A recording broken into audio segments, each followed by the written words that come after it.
Okay, so we have to make credit magic happen this year, guys. It has to happen. You've been sitting on the sidelines and you're like, look, I gotta do something. I know I gotta do something. I got these big goals. I wanna start a business. I wanna buy a house. I wanna get that Lamborghini. Seriously, leave the Lamborghini alone. But listen, you got big goals. Let's make this happen.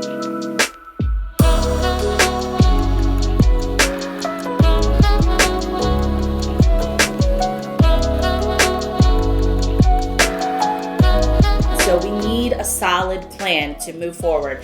And again, I'm going to give you tips on what to do without using a credit repair company. Yes, it's okay. You don't have to use a credit repair company, and any credit repair company that tells you you have to use them to get a better score is lying to you. You can do it on your own. But if you need some help, you can call me. Okay, first things first, before we get any of this started, you are likely going to put out some money. And it's gonna hurt. Depending on what's on your credit report, it may hurt a little bit. So before you get started, I need you to just be aware that this is going to cost you something somehow.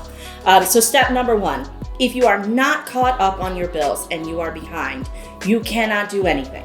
You can't move forward. You may not pass go. You cannot collect $200. For real, you have to be caught up, because making your payments on time is worth 35% of your score. So if you're making late payments consistently, anything that you do to improve your score is going to be overridden by your continued late payments. Don't do that. Get yourself on time, or don't waste your time trying to repair your credit, because you're just going to further damage it. So that's step number one.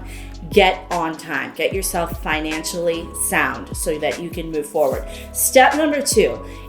Number 2A, we'll say, if you don't have a mix of credit, so you have an installment account, like a loan that you're paying on, and credit cards that you're paying on, if you don't have a mix of credit, you need to establish a mix of credit. So that's number one. We're in the building phase, okay? So that's number 1A, okay? I want you to make sure that when you have revolving accounts that you keep the balance low, you make sure your payments are on time. Remember, we talked about that streaming trick. If you haven't seen it, I'll post the video for you. But use the streaming trick to make sure that your credit cards are always having a low balance and paid on time, okay? Now, if you do have, so we'll go to, what is this? 1B, I don't know. I don't have the thing with me. So if you do have open revolving accounts and you do have a mix of credit, your revolving accounts actually trump your installment accounts. So those are the ones that you want to pay the most attention to. If your balances are too high on them, you need to bring them down. 30% is the lender's magic number for the most part, but my magic number is between 5 and 10% usage. You never want your card to go over 5 to 10% usage. You're gonna max out the points you'll get from that card if you can keep it that low. You don't really want to go higher than 30% on anything ever. Yeah, ever. Don't do it. You don't want a history or a flag anywhere that says that at some point you were irresponsible with your credit. So moving forward, guys, and again, this is where I said it's going to hurt, because I know there's a lot of people who have huge credit lines and no way to pay them down. This is really, really important. Get them paid down and get in the habit of not using them as an additional salary. That's what we're failing at here in the United States, is we use our credit as an additional salary. Don't do that to yourself, okay? Get them brought down. Number 3. Okay, there was a new rule issued by the CFPB called Regulation F, or the final rule. You're going to hear a whole bunch of different phrases for it, and this is directly how you dispute your credit with the credit bureau, with the creditors directly.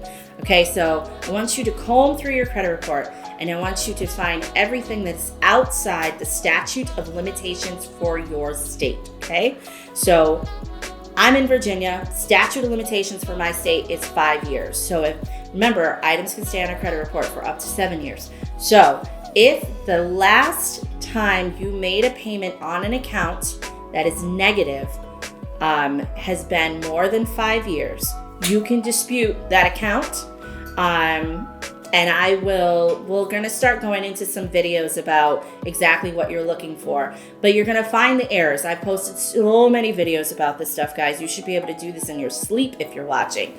But find the errors in those accounts and go ahead and dispute them. Anything that's less than the statute of limitations, I want you to do a little research on, because if it's a collection, you want to make sure that you pay the ones that are pay to delete companies, period. Very simple. You can dispute it until you die. Really, you could. Or you could take the easy way and find the ones that will delete for payment. If you know you owe it, let's just get it out of the way, guys. Let's not dance around it. If you know you owe it and they're willing to delete it from your credit report for you just to pay them, negotiate the settlement and get it off the report. Let's not waste time on this, okay? But you do want to make sure that they have all of the necessary documents they need. So as we run into the series on Regulation F, you're going to find out what those documents are, okay? So those are the ones you're going to take care of first. Outside the statute of limitations and the ones that are inside the statute of limitations that will delete for payment, you're going to take care of those. After that, you're going to look at any charge-offs that you have that are associated with revolving accounts, credit cards, and that are with the original creditor. If they are not beyond the statute of limitations, you can start to pay them. And what will happen is FICO actually picks them up right now in their current standing as a credit card that's overextended. So it hits that ratio that we were just talking about. So it may be in May, be in your best interest to start paying some of those cards off. If you got like 2 or 3 of them, start with one. See what happens to your credit score, okay? If that works, do another one. See what happens to your credit score. Obviously, I can't give you exacts right now because I'm not looking at your credit report. But if you want me to, you can call me. But take the smallest one and start paying that off. Psychologically, that actually helps people a lot. Take a small card, start paying that off, see what happens to your credit score, and then move beyond that. Other than that, the only thing that's left is make sure that you make all of your payments on time, which I totally stress in number 1. So I'm bringing it back here at the bottom. Make sure all of your payments are made on time and don't apply for too much credit, guys. If you're trying to build out your score, you don't want to look like you're desperate to get money, because you know what? There's a flag going off somewhere that says this person is in financial distress and is likely to file bankruptcy. So please be careful with how much you apply. So typically in a year's time frame, you do not want to apply for more than 3 to 4 accounts in that full 365 days. Once you get to 6, you might screw yourself. So be really careful with that. Other than that, listen, if you want someone to take a look at your credit report and give you a detailed plan, I'm here. Give me a call, 757-356-5756. I'd love to take a look and tell you what to do next. But good luck on your credit journey, and any questions, comments, or concerns, just reach out. I'm here. We'll talk soon. Take care.